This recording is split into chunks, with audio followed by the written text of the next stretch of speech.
My name is Scott Berke. I work at Slice as a lead engineer. My domain at Slice has been pretty much focused on building out, designing, and scaling our search pipeline. So what is or who is Slice? Some of you guys might know Slice as the pizza ordering app. And yeah, that is one of the things that we do. We have an Android app, an iOS app. We have a website where you can go and order pizza. But more broadly speaking, we're more of a technology partner for local and independent pizzerias. So you've got your Domino's and you've got your Pizza Huts, you've got these big pizza guys, right? And over the last decade, they've invested quite heavily into digital, POS systems, online ordering, digital marketing, SEO. And up the street, in your local neighborhood, you've got Joe who's slinging his slices, right? And we want to allow him to do what he loves best, which is making pizza, but we want to also allow him to be competitive with these big guys who have a large digital presence. So we partner with local and independent pizzerias to kind of give them a level playing field in this digital day and age. And today I'm going to talk about search and how we built our search pipeline to power a robust search experience. So what does search mean at Slice, and where do we start when we're thinking about building a search experience? Well, search is really something that kind of changes by domain. Searching Google is quite a lot different than, say, searching your logs on Datadog, right? Google, we're talking about contextual relevancy and semantics. You can pretty much throw anything into that text box, and you can get some sort of relevant result coming back to you. Searching your logs is a lot different. We're talking more about faceted search. You might be looking to filter based on status codes, error messages. You might be trying to narrow things down based on, say, a date range or a timestamp. But at the end of the day, search is really about finding something, right? And when I'm talking about search, especially at Slice, I'm really talking about searching for a pizzeria, right? So I'm really talking, when I think about search at Slice, about surfacing relevant pizzerias to pizza eaters. So let's take a little bit of a deeper dive. And the best place to start when thinking about building a search experience is really by taking a look at who's going to be using search and what they're going to be searching for. So on one hand, we have the pizza eater, right? The pizza eater, they're hungry, and their main goal, they want to find a pizzeria that they can order from. They're looking for a pizzeria that services their area. They're likely looking for a pizzeria that's open. And they might have some additional criteria that they're thinking about when they come to our site, right? They might be thinking there's a neighborhood favorite that I'm trying to find. Maybe they're in a new area and they're just looking for the highest rated place. Maybe they're gluten-free or vegan, so they're trying to find a shop that can service their needs. At the end of the day, this kind of is starting to guide how we're thinking about search. On the other hand, we have the pizza maker, right? And the pizzerias are really what make up the content, what we're searching for in our marketplace. And so the goal for the pizza maker, the pizzeria owner, is really to be found by the pizza eater that they can sell a pizza to, right? So they want to be featured whenever prospective customer comes to use Slice. They want to ensure that existing customers can come to Slice so they can offload some of the in-store work to online, and that those existing customers can easily find their shop. And then they're also trying to attract new customers. We're a marketplace, right? We're trying to match pizza eaters with pizza makers. So say you're looking for gluten-free pizza and Joe the pizza maker makes gluten-free pizza. They want to potentially attract new customers through being surfaced in our search results. So some of their considerations and what they're thinking about is accurate and up-to-date store information, right? If Joe, the local guy, has an issue with his oven or the electricity goes out and needs to close for the day, he needs to be able to update that in his owner's portal in Slice, and he wants that to be reflected in search results nearly instantly. He doesn't want to continue to funnel orders in that he can't actually fulfill. And then he's also thinking about potentially maximizing ranking metrics, right? And search is actually a really great way to kind of engage with content creators, in our case, pizzerias. It's quite common that we have sections in our marketplace where we'll have recommended pizzerias and we'll have owners reaching out saying, hey, how do I surface higher in these results? And it's a really great way for our account management team to go and kind of work on best practices. How can we improve customer feedback? How can we change, say, maybe even delivery fees to be more competitive? So it's a really great way to kind of engage content creators. And these are some of the things that the pizza maker is thinking about. And then there's another perspective that I'm thinking about when we're building a search pipeline, and that's the business's perspective, right? And our goal is broadly to match a pizza maker with a pizza eater, right? So our goals are really we need to meet the needs of the consumer, and we have to consider the needs and meet the needs of the pizza owner. But then as an engineer, we're also thinking about additional things. We're thinking about easy to use, right? We want the consumer to have an easy time using search, but then also internally. Easy to use really applies internally. It's very important that we have our app teams and our web teams have a service at the ready that they can use easily and have a low barrier to integrating search into whatever they're building. And then we're thinking about a lot of other things like fast, scalable, accurate, and up to date. All these things are kind of common features that we think about as engineers when we build any sort of service.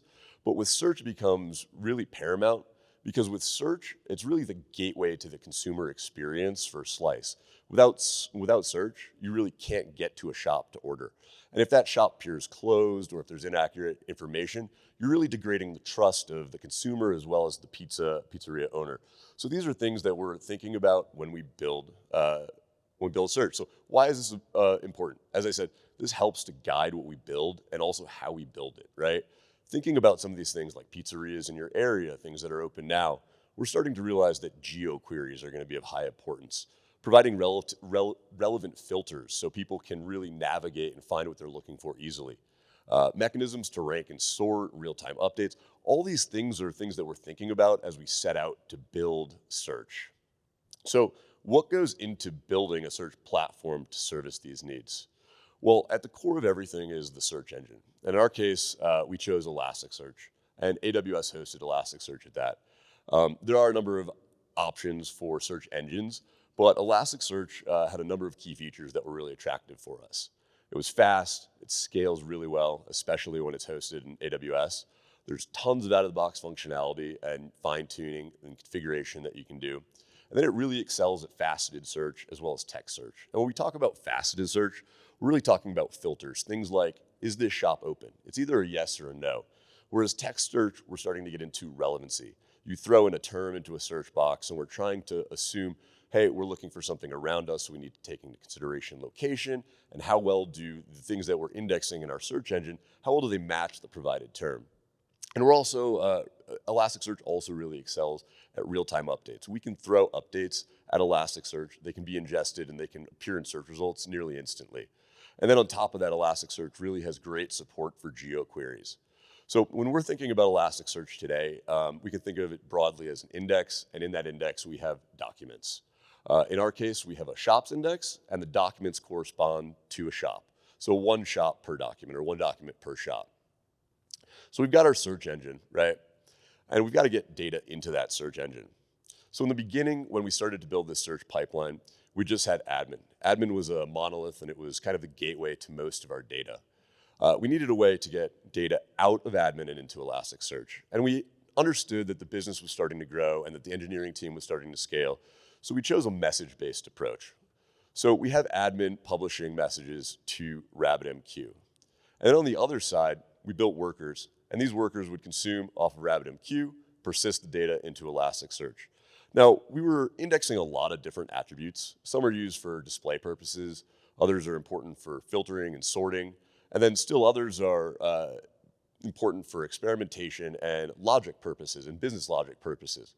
So this architecture allowed us to scale as we started to break up admin into more services. We could create this pipeline, and this pipeline was able to ingest data from all areas of our ecosystem as we started to scale as a business. So we've got data into Elasticsearch now, right? How are we going to get that data out of Elasticsearch? Well, why not hit Elasticsearch just straight up? It's got a really robust RESTful API, seems like it'd be a logical choice. However, the Elasticsearch DSL is pretty complex. Queries that you start to write to surface data start to grow in size and complexity relatively quickly. And we wanted to abstract a lot of that from the end user. And in this case, when I'm talking about the end user, I'm talking about internal users, right? We wanted our app and web teams to be able to consume data from this pipeline that we've built without having to concern themselves with understanding the Elasticsearch DSL itself. And then on top of that, the raw Elasticsearch response contains quite a bit of data that's unnecessary. As I said, we index a ton of things, and not many of those things are necessary for display. So we wanted to create a system where we could clean that up. And then some of the queries, in addition to an ugly response, actually change the way the structure looks. So we wanted to have a uniform structure and response that we were providing to our users.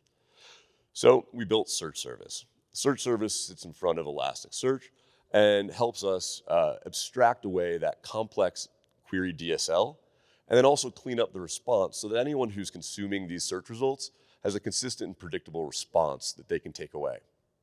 So let's take a look at some search service queries. So on the left, we have a search service query. In addition to being able to abstract away a lot of the complexity of the Elasticsearch DSL, we were also able to standardize filters and sorts. So on the left here, we have a query, and you can see we have a filters key that contains that's an array. We have a sort array. We have some user context, and we have pagination. And you can see what one of these filters looks like. In this case, we have a delivers to and a deliveries fee filter. And these are just filter type with some context. We have a lat long, right? And that's something that anyone who's using search service can use and be confident that they can get back the data that they're looking for without having to write a more complex query. And then it also provided us the ability to refine and tune these queries under the hood without the consumers having to concern themselves with any sort of these changes.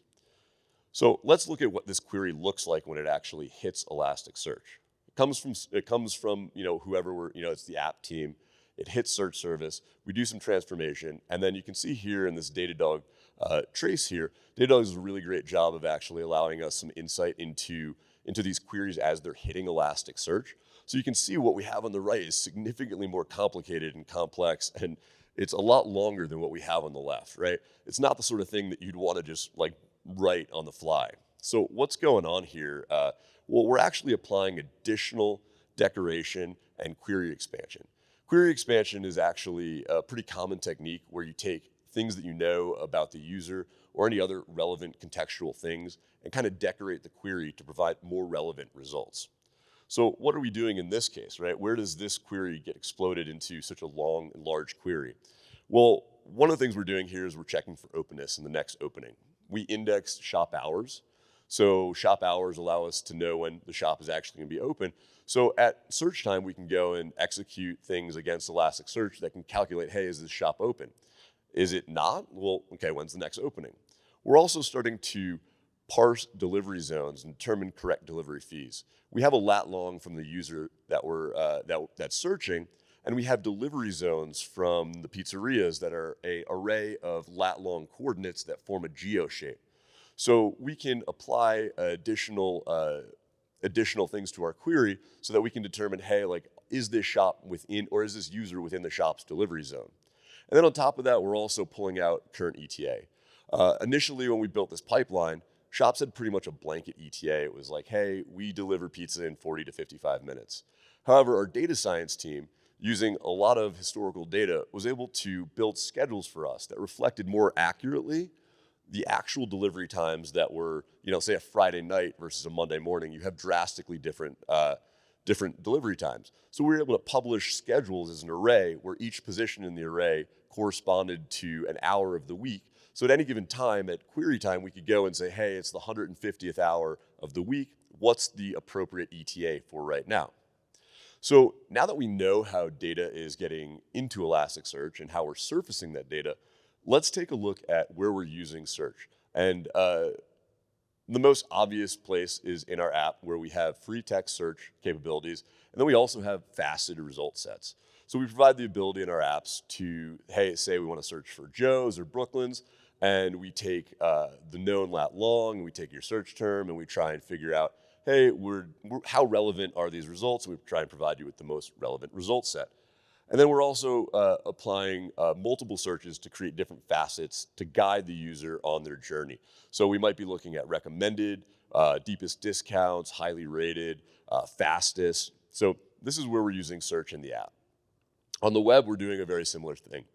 We're allowing the user to enter in a address. We geocode that to a lat long, and then we can provide relevant results around that user's area.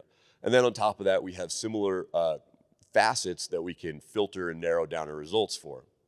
So with this, right, we pretty much kind of accomplished what we set out to build. We set out to build a search experience where a user could come and find a pizzeria. However, what did we actually build here? When we started to think about it a little bit more, we realized that we had built, this distributed system that was capable of ingesting data from all corners of our ecosystem. And we also built the ability to efficiently index and organize many facets of shop data very quickly.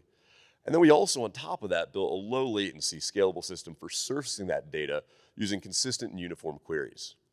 And on the response, we structured a consistent response that met the needs of pretty much anyone who was trying to display shop data, right?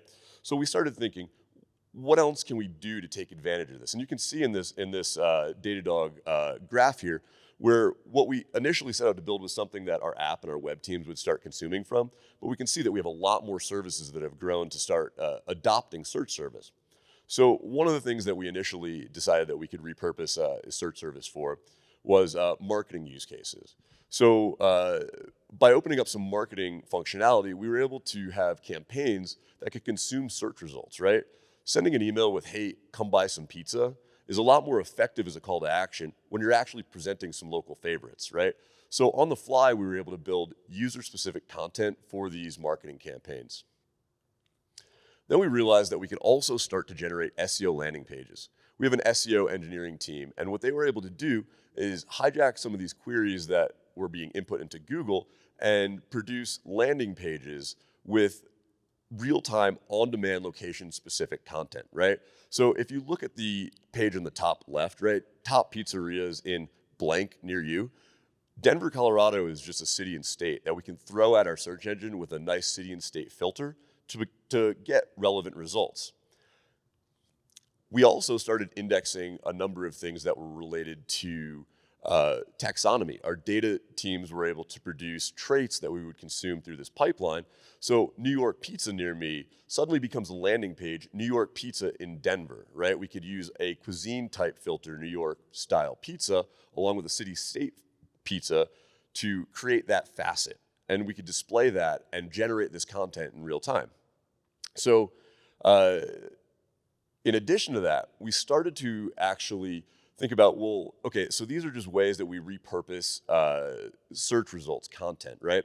One of the things that we were challenged with initially is that our data science team was growing rapidly, but they existed in somewhat of a silo. However, they were cranking out really great products, really great data products that the rest of engineering wanted. And the rest of engineering could take advantage of those through search service. So as I had mentioned before, they were calculating improved ETAs. And those were kind of siloed in this data organization. And we were trying to figure out how do we get those out of data and into the larger context of the engineering organization. So what we started doing is having them send things through this pipeline that we build where we could index. And we could also, we could display these in search results, which was great. But then we realized that this was a really great way to kind of prototype how effective are these new ETAs, right? We could have other consumers like our monoliths or our microservices use clients that talk to Elasticsearch or talk to search service already, consume these. And it was a really low maintenance and lightweight way of proving out that yes, these are actually more accurate ETAs. And we do have a use case that maybe we want to take a look at and spend the effort and the resources to build out a microservice or some other service that actually specifically handles these ETAs. So it was a really great way to use this pipeline as a way to prototype ideas and surface things very quickly. So some key takeaways here. What sounds relatively simple, just surfacing relevant pizzerias to pizza eaters, becomes kind of complex when you start to account for all the use cases and the things that you want to build into it. But when it comes to search, identifying the search use cases and understanding your content is really important. It allowed us to build things that were reusable and that other people could reimagine what they could do with them and start to build novel things. And then being cognizant of the engineering goals also helped us build a system that scaled and started to meet unexpected needs. So on any given week, you can see a huge spike in traffic on, say, a Friday, and our services handle that just as gracefully as if we were sending an email campaign with a million search results included in it. So that's a little bit about how we built search, and thanks for listening.